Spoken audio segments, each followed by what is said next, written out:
My dad works in B2B marketing. He came by my school for career day and said he was a big ROAS man. Then he told everyone how much he loved calculating his return on ad spend.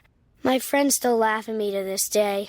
Not everyone gets B2B, but with LinkedIn, you'll be able to reach people who do. Get a $100 credit on your next ad campaign. Go to linkedin.com/results to claim your credit. That's linkedin.com/results. Terms and conditions apply. LinkedIn, the place to be, to be.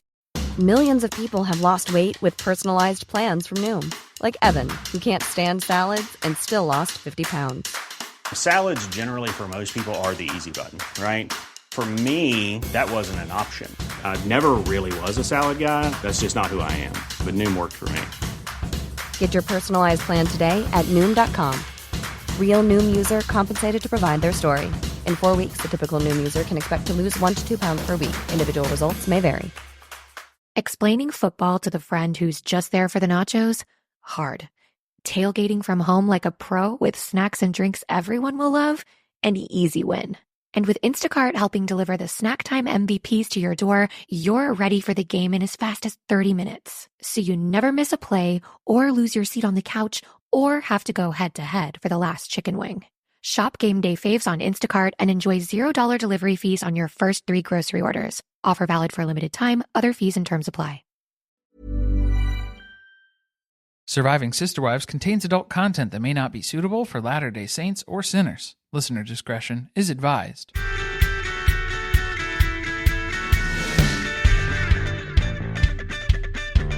Hello and welcome to Surviving Sister Wives. I'm Corey. And I'm Carly. And this is Sister Wives Season 19, Episode 2, Let There Be Light. More Bible names for episodes. You see the theme here. It's continuing on. Good. Yeah, because that's not going to last. Why not? I don't think it keeps going for the whole season. Really? Yeah. Why not? They have plenty of source material. Well, they didn't read that far. I guess. Why do you think they chose this specific one for this episode? Let there be light. Are we shining light on Janelle's relationship with Cody, that she's been trying to keep all these details in the dark? Oh, or that there's hope of her moving on to something new? I feel like we're really using it in a loose context. Oh, very much so. Yeah. I feel like they just started pulling stuff from Bible verses and then, they just kind of gave up on it. Let me tell you, we heard a lot of complaints about the first episode. Not our episode. Well, the episode of the show. Yeah. That it's going to be, it's slow. Why is it so slow? It's Sister Wives, guys. You're watching the show is Sister Wives on TLC. That's usually how the seasons start out. It's a slow pace. They always need to remind us of things that we already knew were happening. Or that have happened and concluded 2 years ago. Well, in this episode, we even get flashbacks to earlier in the same episode. Which they are known for, widely known for. You guys got to get used to the editing pace. We are going to be here for a long time this season. It's like watching The Walking Dead. Where they just wandered around in the woods forever. Oh, so that was season 2. Yeah. So yeah, maybe it is. It does feel like you're perpetually watching Walking Dead season 2 on AMC. But this is kind of a sort of let them cook moment that is happening for season 19 because they're going to be in the kitchen for quite some time. Yes, this is going to be a very long season. So buckle up and just know that it's going to pay off eventually because we are supposed to get closer and closer to current day. How long are you talking? We have blocked off the next 6 months on our calendars just to be safe. All right. Well, you want to get right into it? What was the description? Yeah, we've got the TLC description for this one is Janelle considers leaving Flagstaff for good as she and Maddie look at land in Montana. Cody learns that Meri is asking their church for a release, their religion's word for a divorce.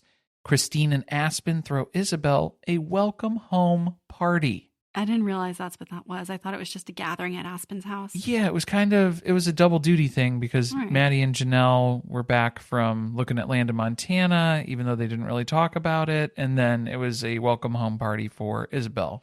It is so fitting that they went and looked at the land in Montana this week because breaking news, Maddie and Janelle just dropped the information about Tata Farms. Is that how we say it? Tater Farms? Taeda Farms. Oh, that's how you're going to say it. Okay. Why? I How don't would know. you say it? I don't know. Oh, okay. Is it Spanish like Cody's Spanish? Taida? Is that what it's going to be? Bambina. Is it Bambina Farms? I hope not. No. No, it's clearly not. We'll talk more about that when we get into the announcements because I need to read our episode, my description. Yes. I'm excited about it. Let's hear it. Janelle searches for a new headquarters for her grow-up. Robyn reveals herself as the Warren Buffett of household budgeting. Meri seeks the release that's been building for a decade. Oh, mama. Yeah. And I'm not coming. Quite literally. So announcements. Let's just go right back to talking about this farm. You can check it out on Instagram. They've got a whole website. They're even selling t-shirts. They set up a Shopify. They're working at a faster pace than we are. Well, we're trying. Are they remitting their own taxes? I have questions. You have no idea how complicated it is to set up a merch store. Shopify ain't easy. All right, look, we're doing our best with our Etsy shop. And there's only been one thing that's been pulled down, and it was our logo. Yes, you cannot buy a shirt that says Surviving Sister Wives on it. So if you were able to get your order in and you bought that shirt, hold on to it for dear life because that is a collector's item now. You are breathing rare air when it comes to the podcast merch. We're working on fixing it, though. I want you guys to know that because we have some creative solutions. They are in the works. We'll see what we're able to post in the coming weeks. I'm very excited about it. That's I'm all really gonna say. excited. Yeah. Well, the farm, should we be as excited? We got to explain what this is. It's a flower farm. I think we all kind of maybe knew that. This was the property in North Carolina that they bought Maddie and Janelle and Caleb together. And everyone thought, oh, Janelle's got a house. No, she's got a flower farm. She's got to grow up. And that's what she's doing here. Actually, on their website, Janelle is listed as flower smeller, grass grower. Grass grower. What kind of grass? She is so leaning into the fact that people have started this rumor about her. Yeah, and what flower? Oh, yeah, flower. Some kind bud flower. Got some good flower. Only hope. It sounds like they're going to try to have events, and it's going to be a place where the community can gather, and that's the vision that they have for this, in addition to growing flowers and, I guess, whatever they will do with them. Well, probably you make deals with local florists, and then you become kind of a local supplier for flowers in the area. And like a pick-your-own farm where kids can come and cut flowers. I'm guessing that's the direction they're going. I don't know if they figured it out. You can follow along on their journey through social media. There you go. There's a lot to learn when it comes to setting up a business. Don't we know it? Oh my God, that was not even the biggest thing that happened since the last episode. We just recorded an entire Patreon-only episode where we consulted a Utah family law attorney on Christine filing for child support and custody of Truly last week. There was some legal action in the Sister Wives universe. So yeah, be sure to swing on over to patreon.com/survivingpod.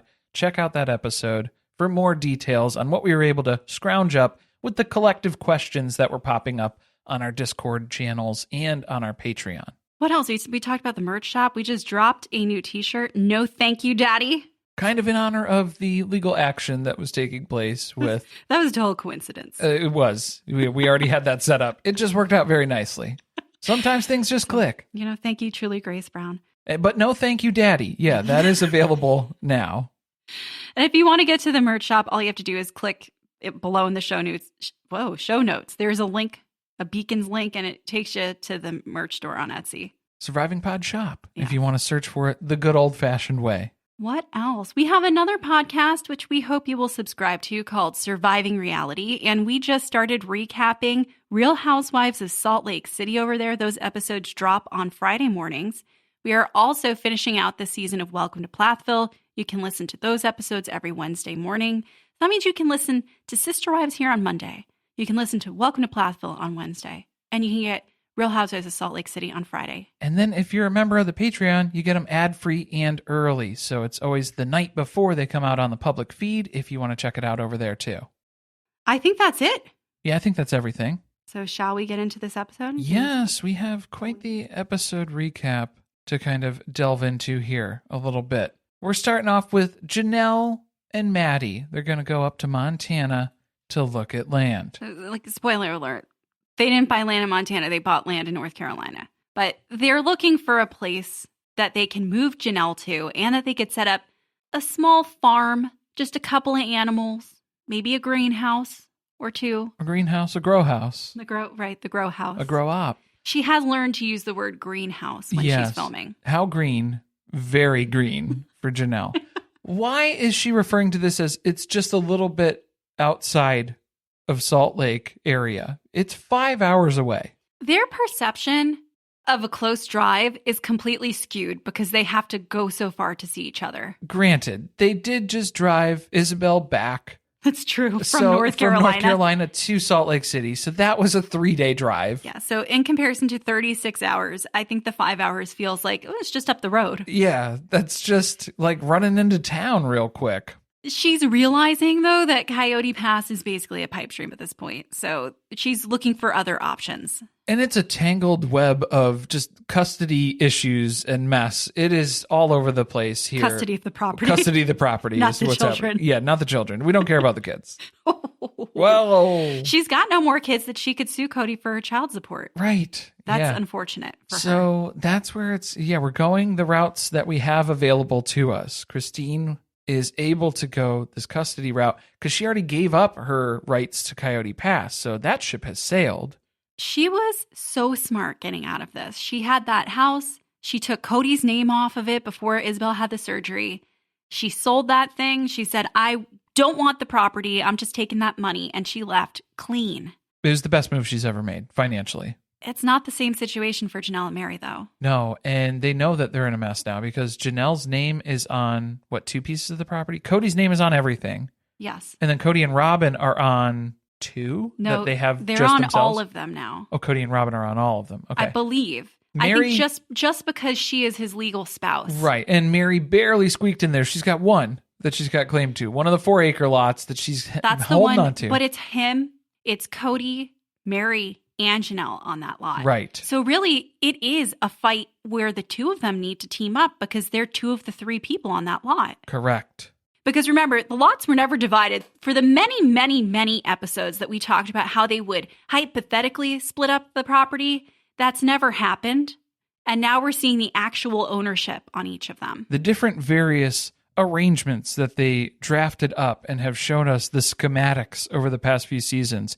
It's all just made up in everybody's heads because nobody's actually paid off the land and nobody's able to rezone anything until the land is paid off. Doesn't that suck, though? Because even though your idea was to have this collective property for everybody, whatever your name originally went on is all that you legally have a right to.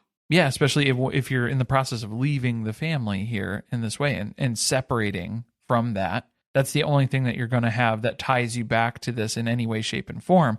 Because then that's what Christine's trying to get the scoop. Janelle's not giving anything up here. Christine was insufferable this episode, and I feel like it's because the producers told her, Janelle doesn't tell us shit in those interviews. So we need you to go in there and ask questions. And when Christine starts acting, she turns into McKelty. It's very McKelty moments. Very much so. Yeah, it was hard to watch, and I understand why Janelle was annoyed. But the big question now is like, are they going to pay off the property? Because if they don't pay off the note that's on Coyote Pass, the owner could take it back. And Cody is not talking to Janelle about it anymore. Well, and everybody's confused. Nobody knows what anyone's intentions are with the land anymore. The timelines are all messed up. The communication has completely broken down. You think these people want to be neighbors with each other still? Some do. Robyn is Delulu. She's like, I would be a neighbor to all of them, including Christine. I am great at neighboring. Last episode, she didn't even want to say hello to her. Yeah, she didn't communicate at all when she was in the same room. And then we're going to have McKelty giving birth in the next episode. I'm sure we're going to get a nice glimpse into what that neighbor situation would look like on Coyote Pass. It's comical at this point. Robyn is the idiot. Every single episode, so this is, I'm exaggerating. We're on episode 2. Well, it's felt like a lifetime. That's true. That's an accurate statement. It has been every single episode this season. It's been 2 for 2. And we still haven't gotten to the line that was in the trailer. The idiot that got left behind. So she's going to call herself an idiot multiple times throughout the season. It's not a self-fulfilling prophecy at that point, right? If you're just already... Is there some self-realization happening Maybe it's here? Self-realization. That's what it is. Yeah, because the prophecy... that was already there and been established. So we're here with Maddie and Janelle in the car driving up to Montana to look at this property. And Janelle is telling Maddie about everything that's going on. This is the Brown family gossip mill in action. Yeah. Maddie's face when Janelle's talking about how they could lose the property back to the owner if they don't pay it off. And then where she just is like, I don't know, like, is he that stupid? I don't think your dad is, that he would just lose the property. I wouldn't put it past him.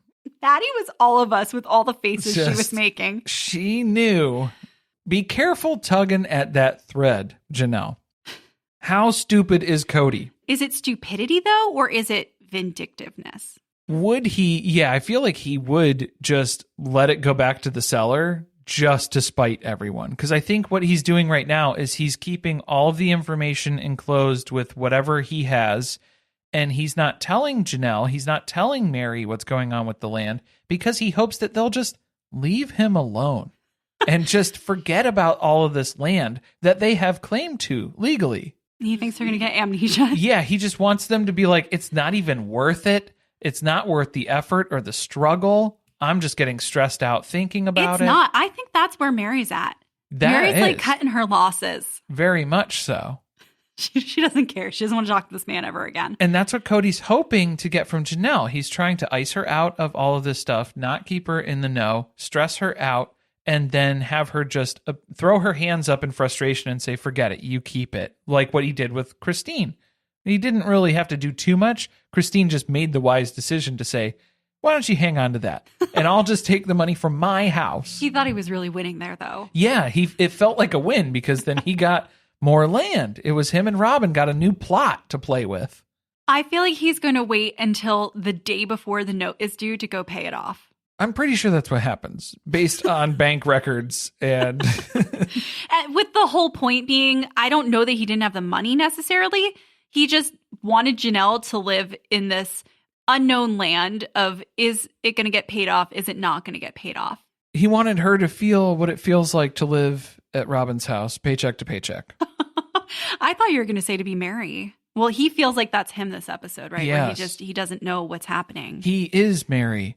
And then Meri has to point out that irony. He is Meri. Yes. That's an important statement. He has always been Meri. It's always been there, bro. He hates that woman because he sees something in her that's very familiar. Yeah, it's looking in a mirror, and he doesn't like doing that.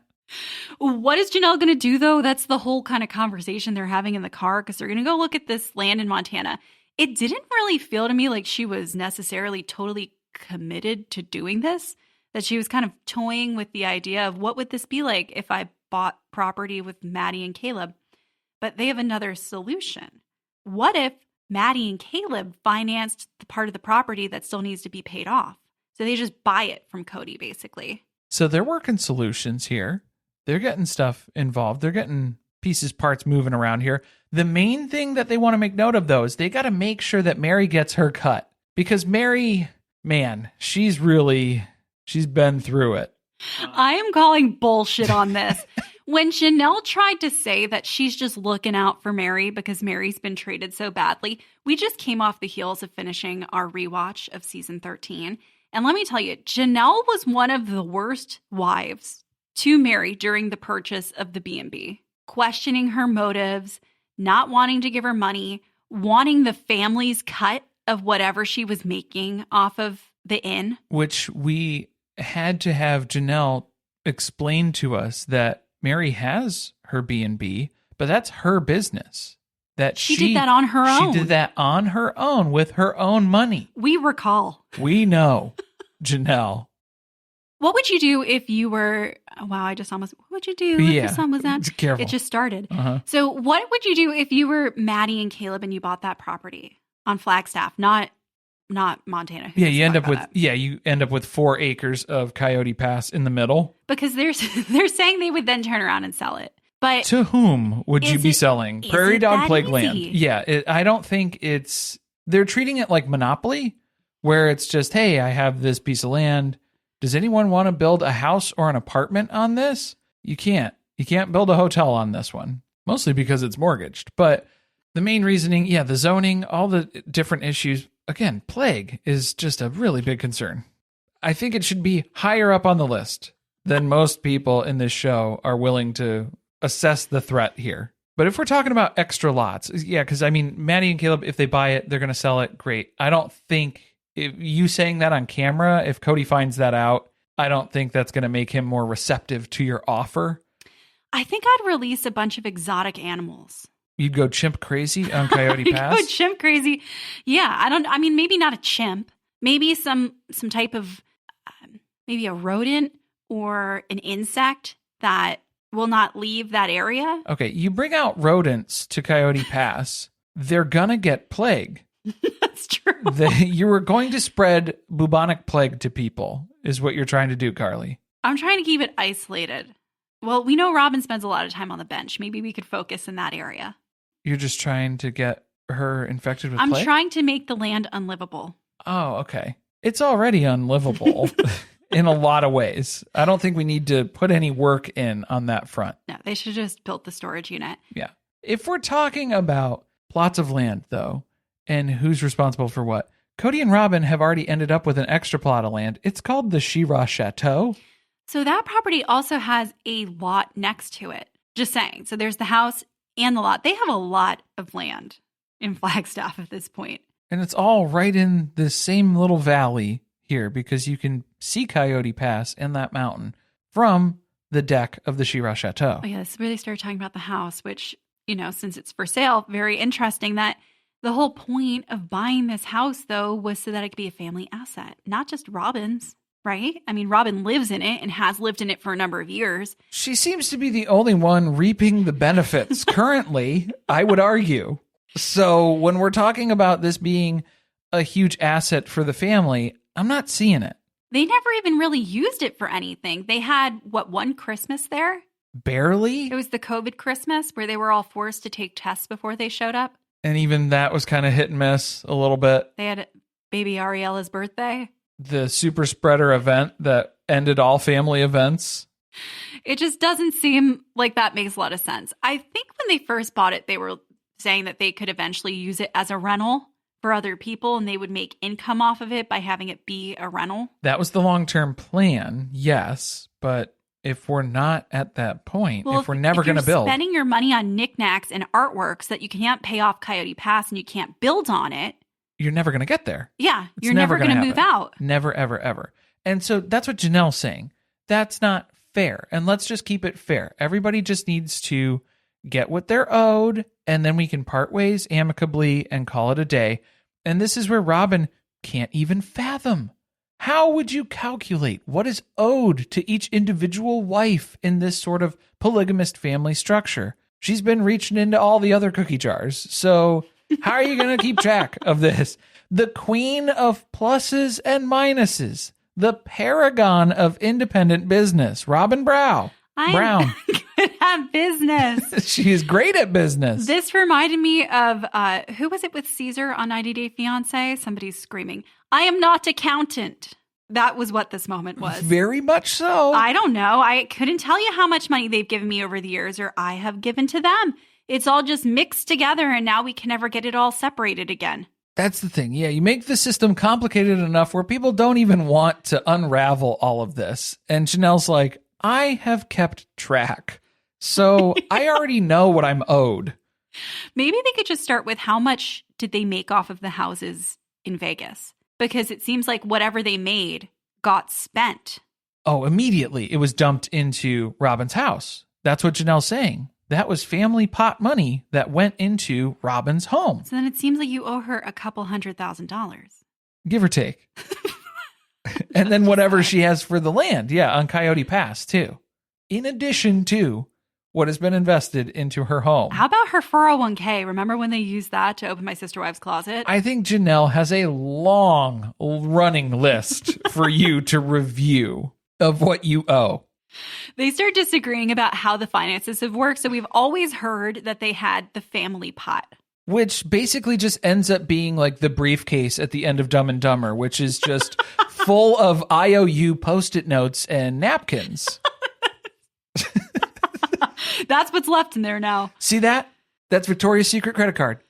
31,000. Might want to hold on to that one. Things really changed. It used to work that they would all just have each other's backs. Someone needed some money, then you'd help someone else out later. That all seemed to change, though, after Robyn came into the family, because a few years later, there was this focus on establishing an estate. Estates? That's why they're buying this artwork. I get the feeling. Robyn read a book on how to become wealthy. What to expect when you're expecting wealth? Yes, because she's manifesting. She's always manifesting. So she is always expecting a check to show up. Yes. So what do you need to know? Apparently invest in artwork that nobody wants to repurchase. Buy assets that you consider assets that are going to be very difficult to resell. I'm telling you, this is going to end with an arson case. Oh, because there's no way they're going to get their money back for those things. Yeah. That may be the easiest route. Yeah, home insurance, fraud, angle here. Yeah, we got to keep an eye out. But here, look, we already made the joke about the Victoria's Secret debt. We know Robyn used to be bad with finances. Used to be. Oh my God. The way I cackled at this part of the episode where she tried to claim that the reason she had all these things in her house, because Janelle's saying, she said it out loud on TV to us. She sees the artwork in their house. We do too. We've all been questioning it. Oh, yeah. She would see when she would go to Robyn's house that there was always new stuff and more things piling up. So she knew that money was being spent. And Robyn's response to that is that when she was a single mother for, 6 months, she really learned how to budget her money. And so if you don't have the nice things that she has, it's probably because you just have different priorities and aren't as good at budgeting your money. Yeah, I think the main thing was that she was able to assimilate Cody's money into her money. That's where she denies it. She that's denies where it really that helped. That happened. Oh, it helped though. No, but all the other wives confirmed. Yeah. Christine confirmed. Well, Christine confirmed because Janelle's like, I don't know what the hell's going on over at their house. Also, I don't care. Why not? I would want to know every detail. You would have to know. So then, yeah, Robyn's money's going further if she's splitting all of her bills with Cody. But instead, Robyn's advice here is budget better, save your grocery money part 2, or just stop buying avocado toast, sister wives. Stop buying avocado toast. Is that and it? you too could live in a mansion like I do. Well, if you're lucky, maybe.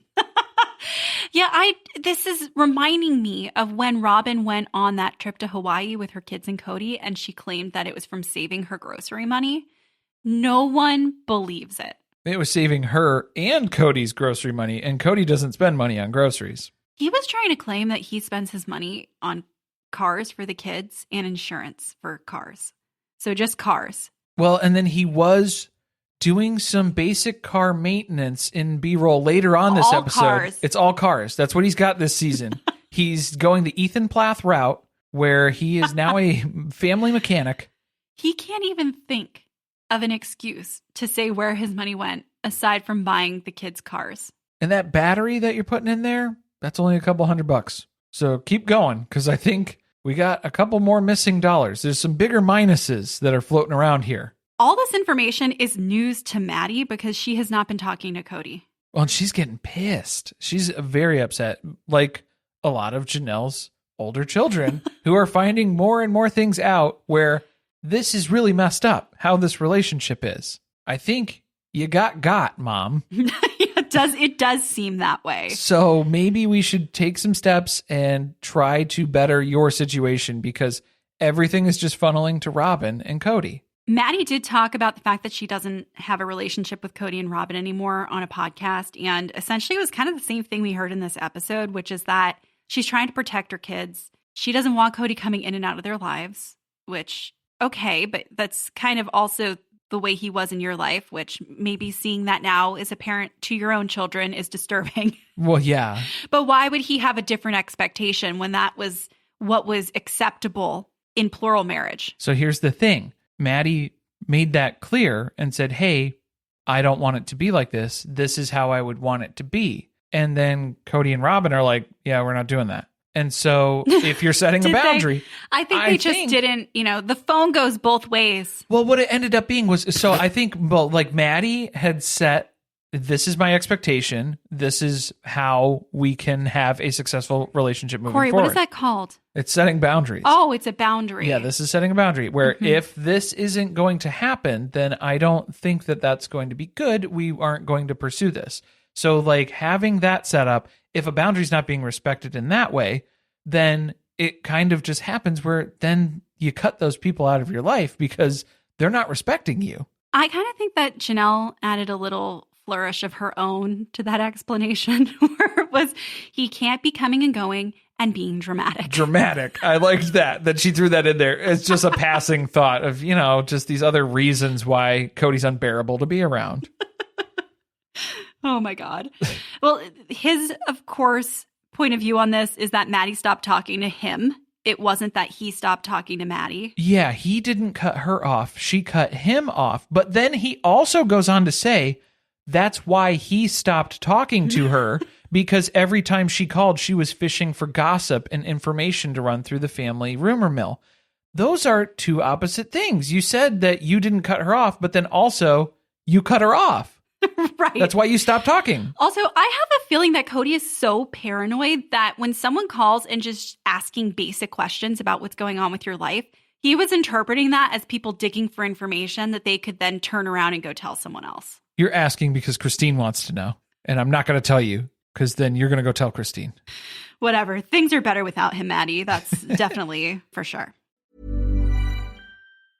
To get people excited about Boost Mobile's new nationwide 5G network, we're offering unlimited talk, text, and data for $25 a month. Forever. Even if you have a baby. Even if your baby has a baby. Even if you grow old and wrinkly and you start repeating yourself. Even if you start repeating yourself. Even if you're on your deathbed and you need to make one last call. Or text. Right, or text. The long-lost son you abandoned at birth. You'll still get unlimited talk, text, and data for just $25 a month with Boost Mobile. Forever! After 30 gigabytes, customers may experience slower speeds. Customers will pay $25 a month as long as they remain active on the Boost Unlimited plan. Forever!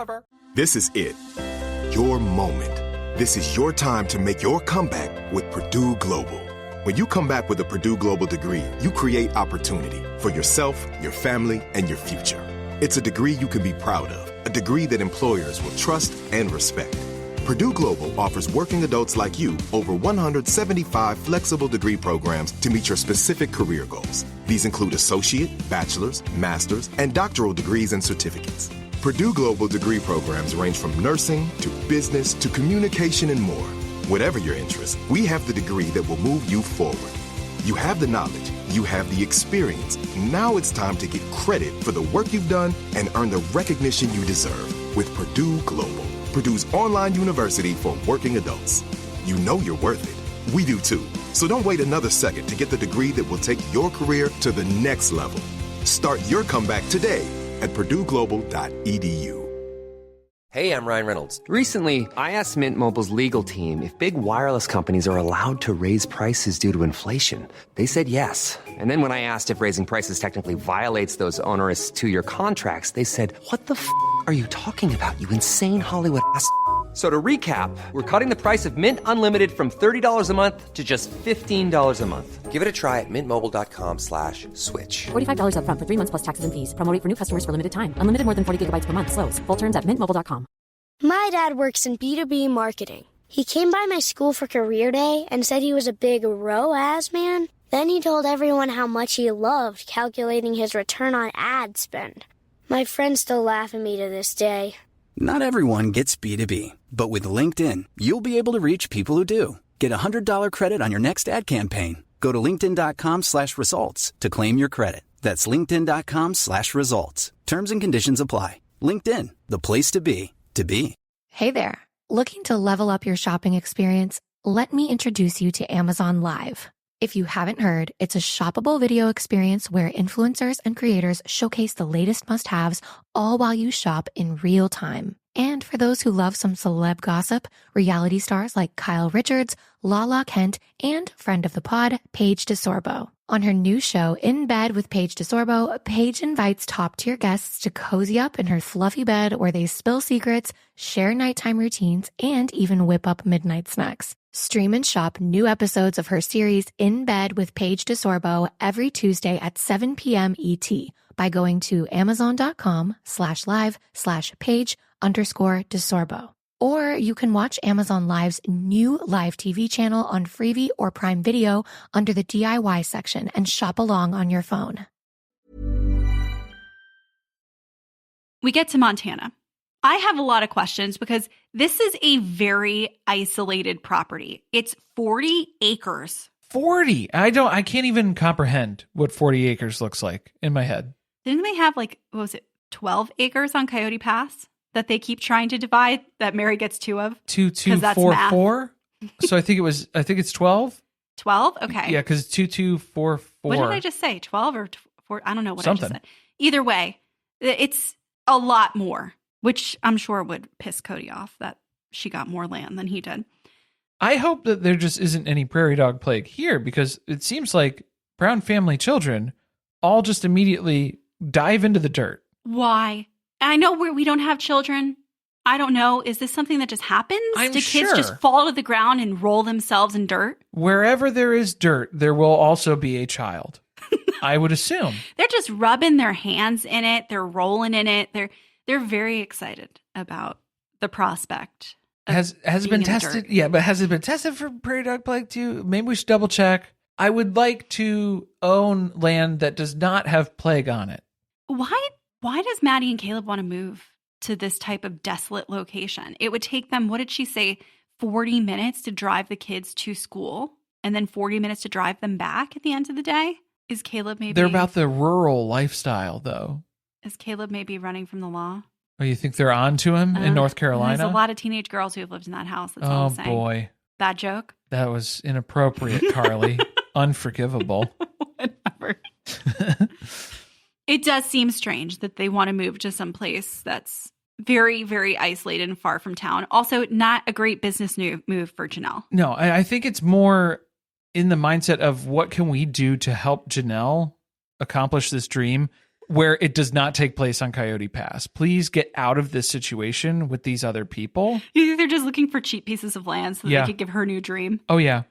Because Janelle's dream, that's why she's still hanging on to Coyote Pass for a little bit. But I don't think she realizes that there's way better land out there that you can get in different states, probably more affordable with less rules and restrictions and significantly less plague. Oh, then Coyote Pass. Yes, very much so. What about Montana? What was the draw there? I know that Maddie and Caleb wanted to live there at one point. I think they did for a Did little they while live when in they Montana, were or when they was were it engaged. Wyoming? Yeah, when they were engaged, I think they were in Montana. Because isn't that where Caleb was? Yes, I think so. So I guess it's like coming back to where they originally started, even though one of the reasons they didn't want to move to Flagstaff was because the lack of career opportunities, which I don't know if living 40 minutes from town in Montana is really going to be much better. I don't know how many elevators there are for Caleb to work on. That's a big question. Maybe they'll just build a tall building with an elevator in it. No, I don't know what the point of that would be. For the grow up. So that she can have multiple floors. Yeah, because it's all got to stay indoors. A vertical farm, if you will. Hydroponic. She does not know. I don't think she's looked into it. You can only own 2 cannabis plants. In Montana. So I think that was right out the window. Then, yeah, we're kind of wasting time just being here. Not enough scale. She's also got to go really far to get into town to find her people to sell to, her customers. Not going to work. It's not going to work. We do get to reminisce a little bit here where Cody's got the good old days top of mind here with Maddie and Caleb when they lived together in the cul-de-sac in Vegas. Those were the best years of his life. Literally the point where he said, let's move to Flagstaff. We need to get out of here because Vegas is the worst place ever. Well, no, technically, because he was saying specifically when Maddie and Caleb lived in the house with Janelle. So when they were moving to Flagstaff, it was because Maddie and Caleb moved to their own house a block away from them. So then that became the worst times of his life, maybe? I'm not sure where that distinction came through. I'm making a lot of assumptions here as we go. He did talk about Caleb being family in the past tense. I think that was the hardest thing that maybe that's what broke him. I think so. It had to play a big part of it. Now we kind of understand why he's up, McKelty and Tony's ass. Well, at least during asses, plural. S's. Yeah, I don't think they share an ass. No. Well, I can't be too sure. So love that his family leadership is the thing that destroyed the best thing that ever happened to them. Right. Yeah, because then we're trying to assign other things, obviously COVID, but I would say the move to Flagstaff really didn't help. But Cody's the one who is angry still about how he was treated. You have to listen to his language in these first 2 episodes. Everything is about him. Everything is how he was treated. He was wronged. He's hoping that there can be some reconciliation and love because he's withholding all of that until they come and make things right with him. Which is not going to happen. No. He's still convinced that the other wives are lying to the children and that the things that they have said are the reasons that the kids are mad at him. But it seems like they have a lengthy list of their own of reasons that they're upset from their childhood, things that they witnessed firsthand that they're unhappy about. So we'll let Cody live in his own reality. Yeah, it's just the level of delusion that's required to be in that part of reality is very confusing. Shall we go to Mitch and Aspen's house in Salt Lake City? Yeah, so everyone is back in town here because, it was Janelle and Maddie were up in Montana. Isabel is back home, moving home from North Carolina. So we got some food, some family, some fun. I got to tell you, after watching Secret Lives of Mormon Wives, the only thing that I expect as an intro when we get to Salt Lake City is a swig. We need to see swig. We need to see sodas being poured. More swig. But yeah, when we do see the cutaways to Salt Lake City now. Can they start dancing in between? Can we get mom talk dances in the matching sweats? I hope not. Yeah, I would prefer not. Let's keep it as is. We don't need to make that change. I would love it. I don't know. They're at Aspen and Mitch's house, and I cannot get over how dark it is in this kitchen. It is very dark. There's not a lot of natural light. It's a very low ceiling. I got to tell you guys, you got to move. First of all, it's a nightmare to film in here. They had to take in floor lamps that must have come from other rooms because it would be pitch black if they hadn't done that. The crew in general, they were like, I got nothing. Can you see what you're eating? It's like being in an Outback Steakhouse. Oh, no. You cannot see. Was the meat cooked? I'm sure it was. I trust Mitch on the grill. It was a little rare. I saw a piece on Peyton's plate. Yeah, okay. I feel like he may have requested it that way, though. Yeah. I feel like Peyton requests it bloody. Oh, my God. Why was he in this episode? Because somebody said his name 3 times. And he showed up. They included, we didn't need to see him regale the family with the story of his new job. We had him do that across the internet when it happened. We experienced it almost in real time, closer to real time than the show was ever able to provide. That was the John Yates interview, right? Yeah. Okay. Yeah. I'm pretty sure. I mean, he did a lot of interviews and things where he was hopping on lives and bragging about this. Well, he did a lot of talking just in that general time period, too. It's almost like Cody hasn't left them. Yeah, but since Peyton has showed up here, he has to be the center of attention. Yeah, it is like Cody's here. So he's announcing his new job at a gentleman's club. Ha ha. It's so funny because who would ever think? He really needs to come up with something with higher shock value. I get that for the most church-going, family-friendly people that he's used to being around, this is like otherworldly news for them. But for me, I'm a heathen. It's going to take more to shock me. Shocking Utah Mormons with this information. Yeah, like that's not sensational enough for me to care. Well, that's what I'm telling you. A couple episodes, we hear about McKelty eating her own placenta. Like, girl, I'm not surprised. I'm not shocked. I have seen multiple women eat their placenta on reality TV at this point. Nothing special about it. Not unique. No, nothing special about it. So Aspen is confused because she's not really sure what he's meaning at this point, though. So that was the point of confusion. Okay. I loved that she was confused about if he was a stripper. Are you dancing? Do we have a Pink Pony Club situation taking place here? That's her first assumption. Because that would make it more interesting. That would be enough to push it over the edge. She for me. Ruined the story. Yeah. Because he's just a bouncer. No, so now we dial it down another notch and it's boring again. Because he's just a bouncer. She is so tickled by this. I loved when she was telling Mitch that, well, first of all, they all want to go see him at the club, which I guess you could just walk by the outside. If he's checking IDs? Yeah, if he's checking IDs, I think he'd probably run into him pretty quick. We're kind of overstating the level of importance here. Like they must have hired him. He's very tall. They were like, that's intimidating. Yeah, that works. And he's annoying. He'll talk to people in line forever. Oh, yeah. That's how he got this job. That was it. So Aspen's like, whatever they will do there, Mitch, I will do it at home for you. Yeah, she's got channeling her own inner freaky bitch. You don't need to go, Mitch. Oh my God, I laughed. You got all that waiting at home. Christine hit us with an iconic quote, which I hope was purposely mocking Robyn. I feel like it was. It's too close. This is not the Utah I grew up in. This is not the Utah Christine grew up learning about in school. Oh, I laugh so hard. But she loves it, and we love it. I guess the whole point of the segment was just to show us that Christine and Janelle have this functioning family unit together, that they all get together, they have a good time, they laugh. It's kind of like old times. It's not all depressing like over at Cody and Robyn's house. Well, and even the considerations that they're putting into moving to Montana, it's 5 hours away from Salt Lake, so that's still pretty close. Reasonable drive for holidays and visits and things like that. Just right down a cool the road. 5 hours. Yeah, just right down the road. You know what? Meri did that back and forth to the B&B when they moved to Flagstaff. She sure did. So 5 hours is nothing for these people. You just slam a 5-hour energy and you're there.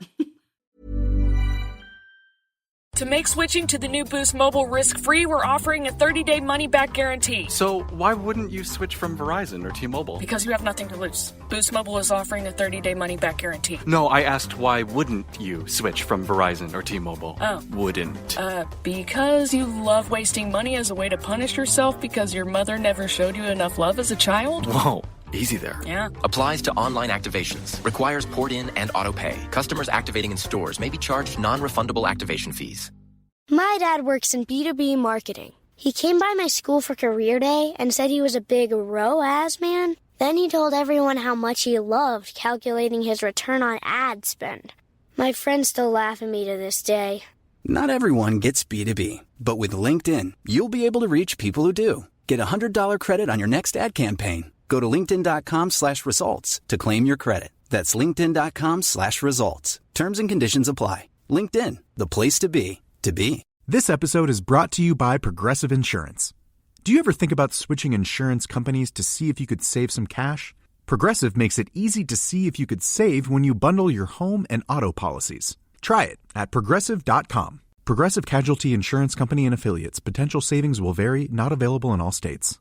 Hey, I'm Ryan Reynolds. At Mint Mobile, we like to do the opposite of what Big Wireless does. They charge you a lot, we charge you a little. So naturally, when they announced they'd be raising their prices due to inflation, we decided to deflate our prices due to not hating you.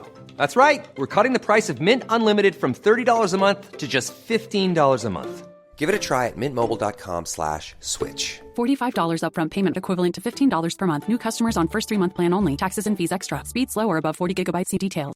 Hey there. Looking to level up your shopping experience? Let me introduce you to Amazon Live. If you haven't heard, it's a shoppable video experience where influencers and creators showcase the latest must-haves all while you shop in real time. And for those who love some celeb gossip, reality stars like Kyle Richards, Lala Kent, and friend of the pod, Paige DeSorbo. On her new show, In Bed with Paige DeSorbo, Paige invites top-tier guests to cozy up in her fluffy bed where they spill secrets, share nighttime routines, and even whip up midnight snacks. Stream and shop new episodes of her series In Bed with Paige DeSorbo every Tuesday at 7 p.m. ET by going to amazon.com/live/Paige_DeSorbo. Or you can watch Amazon Live's new live TV channel on Freevee or Prime Video under the DIY section and shop along on your phone. It is time to head to Flagstaff. So Christine is here because she's, again, trying with all of her might to get the scoop from Janelle. What tidbit of information can you give me? Is she moving? Is she divorced? Are you building on Coyote Pass? Are you still with Cody? Are you not?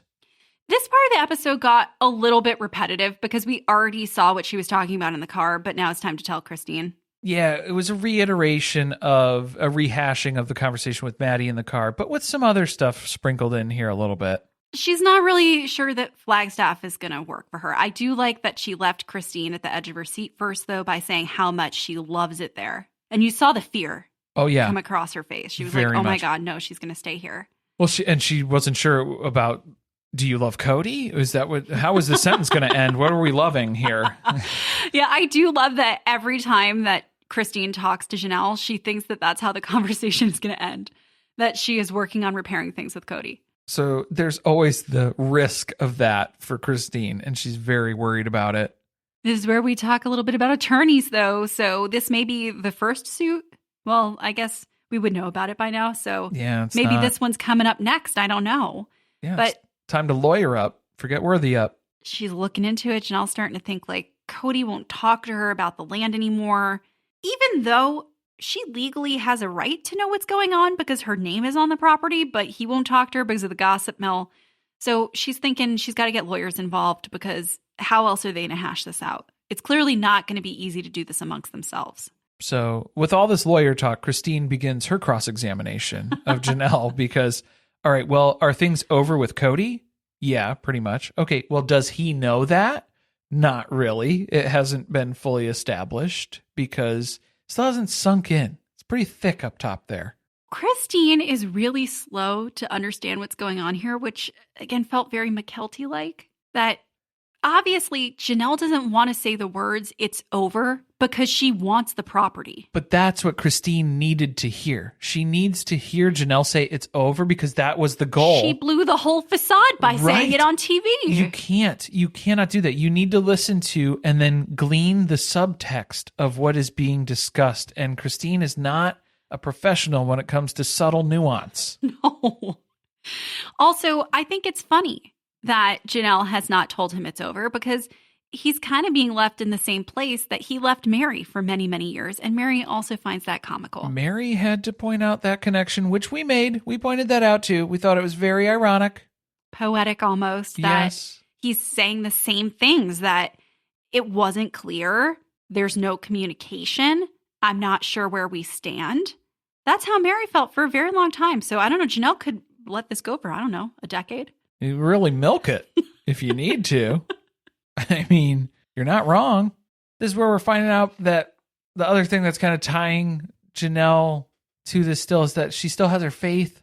And Christine's got the look where it's the Mama Plath talking to Lydia where it's like, oh. You still believe in that? You're still doing that? That whole thing? Christine seems to have no memory of the fact that she ever used to be part of this religion. Yeah, because she was really, when she was in it, man. Yeah, she had zero factor in her leaving Cody. So she cannot even fathom the fact that Janelle seems to be struggling with, do I go get a release? What does this mean for me? What does it mean for our faith? Also the property, mainly the property, a lot of things about money that I need to leave with some money. Maybe if we're on better terms than you were when you left, I might leave with something. Yeah, because then you kind of gave up your asset claim there and you just left with what else you had with the house. But if she didn't have just her name on that house, it would have been a fight. Yeah. Oh, yeah, definitely. And we know Janelle doesn't have anything. She's got the RV. And at this point, it's probably a liability more than anything. Cody's hot take on the whole situation, not to be disparaging about their religion, but he's not interested in any of their bullshit. Was that at this bar or was it when he was talking about Meri? He was talking about it a couple of times. Oh, okay. Yeah, because I love that he's not willing to be disparaging, but then he will immediately go into talk shit. Well, he's calling them or their processes or whatever they believe in bullshit. Well, I think that was the difference. Yeah, he kept referring to it as bullshit here, and then later on with Meri, he was talking about how he didn't want to, he was having an issue with submitting to their authority, the religious leaders in their church. Ironic, since some of your wives left you because you wanted them to submit to your authority. Right, yeah, because then we get talking about patriarchy again, and that becomes a hot button issue, because that's not what Janelle signed up for. But Cody didn't mean that. When he was talking about it, he was saying that from a wounded place. So he was just kind of, doing his usual thing where he just talks out of his ass. He talked about it multiple times. It wasn't just in that conversation, because then he kept holding Robyn up as this pariah of loyalty and obedience, and her children. And she's the best wife that he's ever had. The best of the best. The best of the best, because she does those things.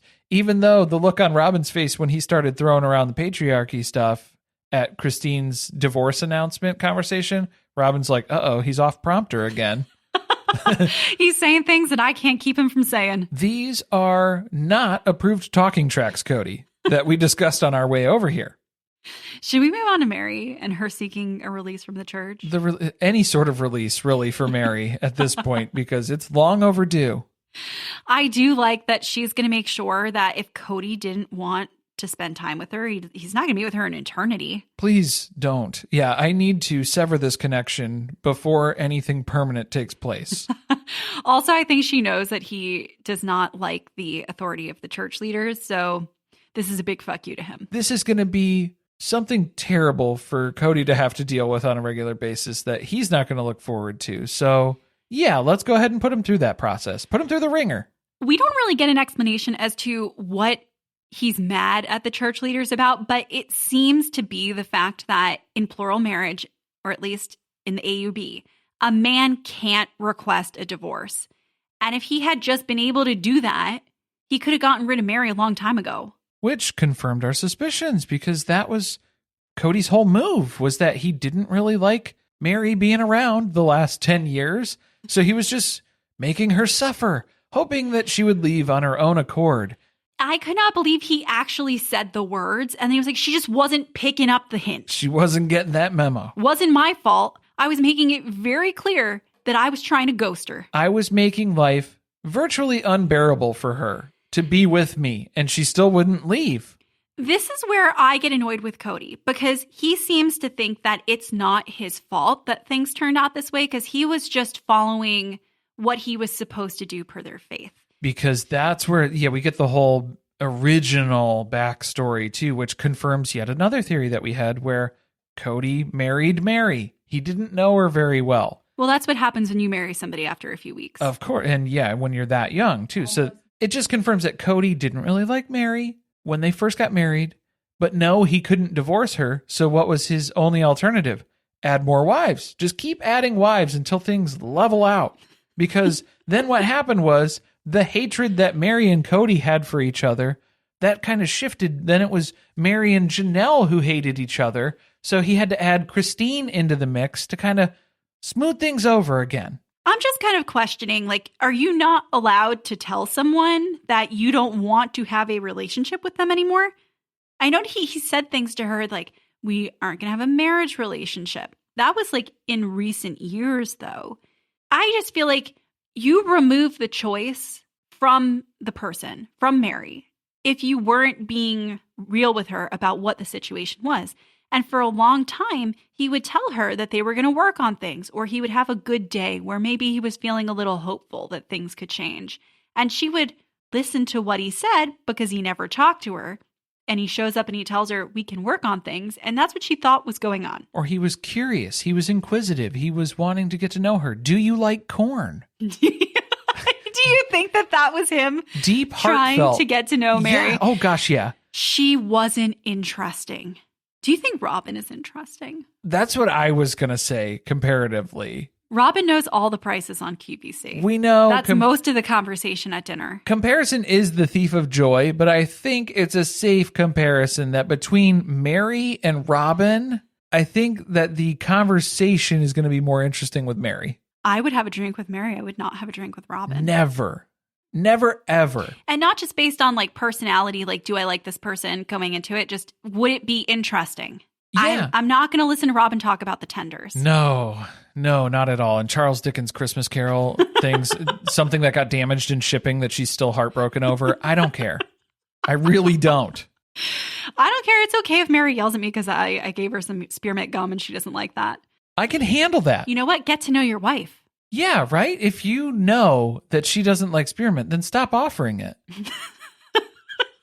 Defend her, the Merisance. It continues. It's really, we're here for Meri. And if that's your basis for divorce, Cody, that you offered spearmint gum and she got frustrated with you, I love that his reason was, I couldn't stand to live in this marriage where she was constantly angry with me. And it's like, that's what you did to the rest of your wives. You were constantly angry with them. That's why Christine left. That's why Christine left. That's why Janelle left. That's why Meri left. That's why all these other women left, because you were just constantly angry with them. No, he completely lacks self-awareness of the situation. Oh my gosh, because then he's tipping his hat to Robyn yet again. She brought loyalty into the family. Loyalty, loyalty, loyalty. Even though Meri was the loyal wife. Remember when he made all the necklaces? The dog collar that could have been. for Meri. You know what? That would have been some Dom shit. It would have, yeah, but it wasn't. It was not. It was Fidelis. The Fidelis necklace, The never Fidelis forget. heart. And yeah, it was almost, he wanted to do some sort of dog imagery because, again, in fundamental circles, the artistic representation of creative ways to kind of navigate things. It's a very Mariah Plath sort of lyrical. Very literal. Yes. Did you see the sneak peek where Meri was introducing herself and one of the words that she used to describe herself was loyal? Actually, it was the first word she used to describe herself. The only word that I would use to describe myself. Oh, love the pettiness. Well, it's just, yeah. And then this is where Cody is trying to circle this idea back again to where we've all just made choices along the way. That's where we've had our differences. Everybody's made their choices. He made a lot of bad ones. He doesn't really take responsibility for his choices necessarily, because then he's upset with other people's reactions to his choices. I think that's where that disconnect is happening. But he did have to say, well, I hope everyone's happy. He left off because I know I am, at least this time, because that was still such a dig from the last time when Meri, the breakup on Coyote Pass. Man, we need to just get him talking about Meri because he says some really asshole things. He says All some the time. really off the cuff things. Just terrible. Why did we have weird scooter footage leading into going back to Flagstaff? I don't know. Was that Aurora? I've never seen something like that before on this show. What was, yeah. There was a cactus, a very close up of a cactus at one point. Just a stationary shot of a cactus. I'm not sure. They were getting experimental. I didn't enjoy it. So give me more donkey footage. Where's the donkey? He was in Vegas. So yeah, I guess. But Meri was in Vegas last episode. Give me the donkey. What really happened at the end of this? It was just talking about Thanksgiving. Logan and Michelle are hosting Thanksgiving. Well, and it's going to be, you're thinking about it, it's the Thanksgiving that's happening right after they got married. It's right after their wedding in October. Which has not happened yet. That's Not the next yet. episode. Yeah, they're still building to a nameless wedding. Yeah, they're acting like we don't know whose wedding they went to. We've known. It's okay. I guess this whole point of this was just to illustrate the fact that like there really is no communication between Janelle and Cody because she didn't even ask him what he's doing for Thanksgiving. She doesn't care. He doesn't care what she's doing. They're just completely splitting on their own. And they are nervous about Logan's wedding, even though they can't say that that's what it's going to be. They're worried about this family thing that's coming up later in October. It's the first time everyone's getting together since Isabel's graduation party, but not really, because we remember, we watched the show, guys. Wait, what was it? For the goodbye, the awkward goodbye? Yes, the awkward goodbye. I mean, was that really a get together? We had some other things, and then, well, it was kind of a standoff. We had McKelty's Not sprinkle. everybody went to the sprinkle. Not everybody. Robyn's kids were not at the sprinkle. Robyn's kids, and then Janelle wasn't able to attend. So I guess that's what she's saying, is this is going to be the first time where like everybody's all back together. Mm-hmm. And Robyn's kids, their feelings are still a little hurt. Yeah, we had the text thread incident from last Christmas, the gift exchange blow up that happened. The gift that keeps on giving. So we all know what happened. Robyn's kids lost their shit about the fact that they've never been included in the family. Everybody's against them. Wrong. No, they set a boundary. No, and I'm just saying like their assessment of that. Incorrect. Well, that's also not what Robyn thinks happened. They very politely said, this is an emotionally unsafe conversation for me, and I'm going to stop. I'm going to disengage in the words of Meredith Marks. Meredith Marks is disengaging because, yeah, Robyn's trying to say that her kids put a boundary down. I think it was Robyn who jumped in and said stuff, though, based on that conversation. I thought it was the girls. Okay, well, I could be mistaken, but I think that was the weird part, too, was because it was a text conversation that started with the kids because it's a sibling gift exchange. Right. And then Aurora and Brianna had looped in Robyn because mom has to get involved because we're doing stuff with siblings and mom needs to know. So that then was that's weird, too. That's when it got weird, was when Robyn got involved. Yeah. Because why does she have to be in everything? It's a conversation. She's in everybody's business. Yes, it's a conversation with siblings. Let the siblings sort it out. No, we can't do that. We need mom and dad. Well, she's like downplaying it now. That they just want to see everyone, even though they didn't come to the sprinkle. And from what we know, they seemingly haven't come to any family gatherings ever since. Nothing. Yeah, it's radio silence on that side. And then Robyn's trying to say, oh, they put down a boundary. No, I don't think they did. Because remember what we were talking about in this episode? We're going to flashback, a Sepia Tone flashback for you, where we were talking about Maddie and Cody's relationship, where Maddie had set and established boundaries of how she wants her children to be treated by Cody. That was something that happened, and it led to a disconnect in their relationship. Now what we're talking about, Robyn's trying to say that her kids put down a boundary. I don't think they did. I think they said, don't make me feel bad. There's no control over that in some situations. My feelings are getting hurt. My feelings are hurt. You're not safe.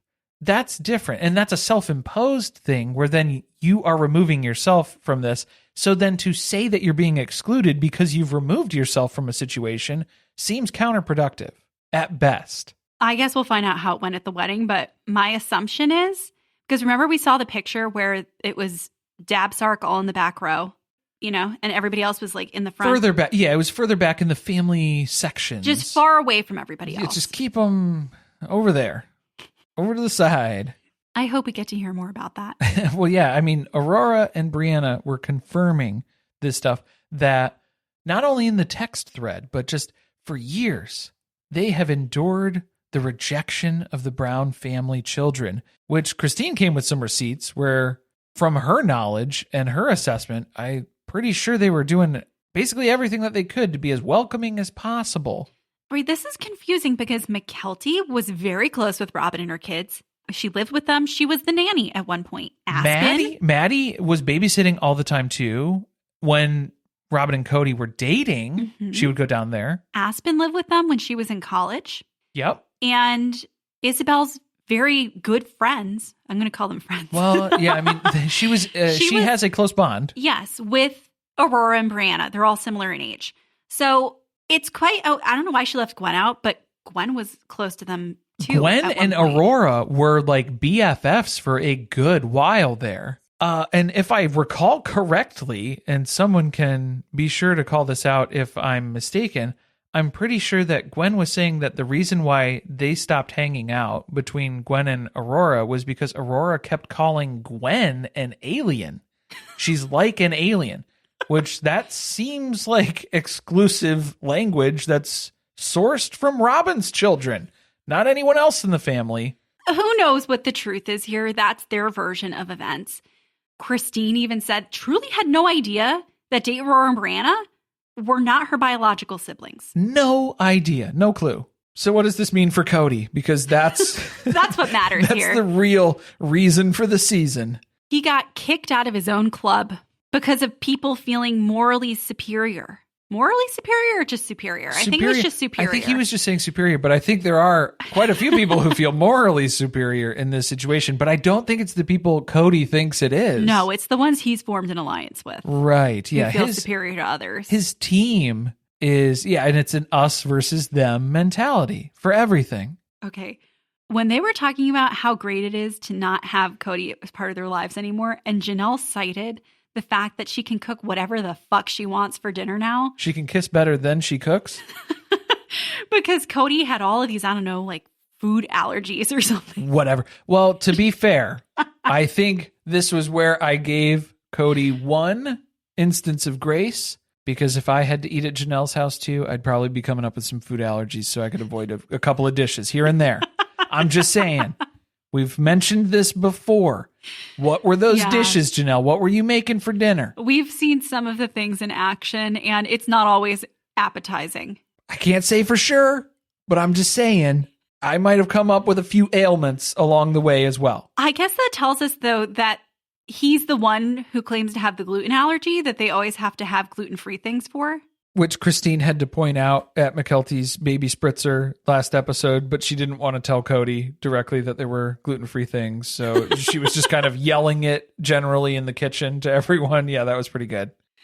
And now Janelle's just living her life. She's happy with the independence she has. She would do plural marriage again. At least at this point, which Christine was very disappointed to hear as well. But I think Christine has finally pieced together that, okay, the reason why Janelle is still talking to Cody, though, is because of the connection to the land. I think that makes more sense, and we have that kind of reined in. That's Good. The reason. Can we stop asking her then if she's left him? Please leave her alone. I don't want to see another one of these conversations between these two. Leave Janelle alone.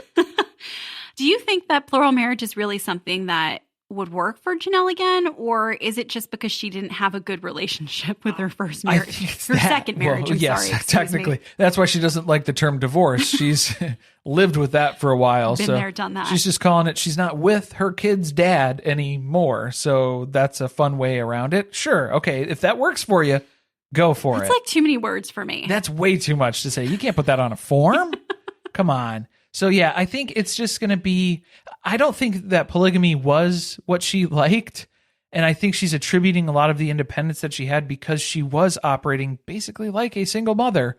So if that's kind of what your experience already is, then you can just keep doing that. You could just date other people. You don't need to marry anybody else. If you want that independence, don't live with them. Just date. You can also find someone that you don't find annoying. Have dates.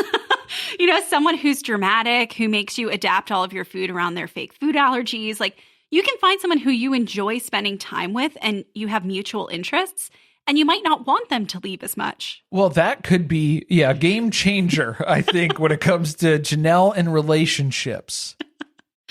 But for now, she will just see that old life of hers off in the distance, kind of a safe, trauma-based distance. Like an out-of-body experience, a third-person view. A little disassociated. Watching what's happening outside of herself. Yeah, please go to therapy. Okay. We're just going to say it again. Next episode. After reuniting at a wedding, Cody describes the family dynamic as a total civil war. Christine and Robyn reunite in the waiting room as McKelty welcomes her twins via C-section. At a game night with Robyn and her kids, Cody reflects on his 3 failed marriages. See, my summary for the next episode was the 3 C's. It's Civil War, C-section, and it's serving... Never mind. No, it's okay. I can't. I would love for you to say it. I know our listeners in the UK would love it too. Appreciate it, but I'm pretty sure this would get pulled from everywhere that we public distribute feed. This podcast. It's going on YouTube now, so we got to be careful. I'm looking forward to seeing footage inside of the Shira Chateau. What game do you think they're going to play? That's what I want. That's what I need to know. I know they're not playing D&D though, because they would have to have Gabe come over to be the DM, and I don't think he's going to do that for free. Thank you for listening. If you want to support us, the best way to do that is by subscribing to the podcast and leaving a review on Apple Podcasts or Spotify. Be sure to chat with us about the episode on our Discord channel by joining our Patreon, patreon.com/survivingpod. Stay tuned, share with friends. See you next time.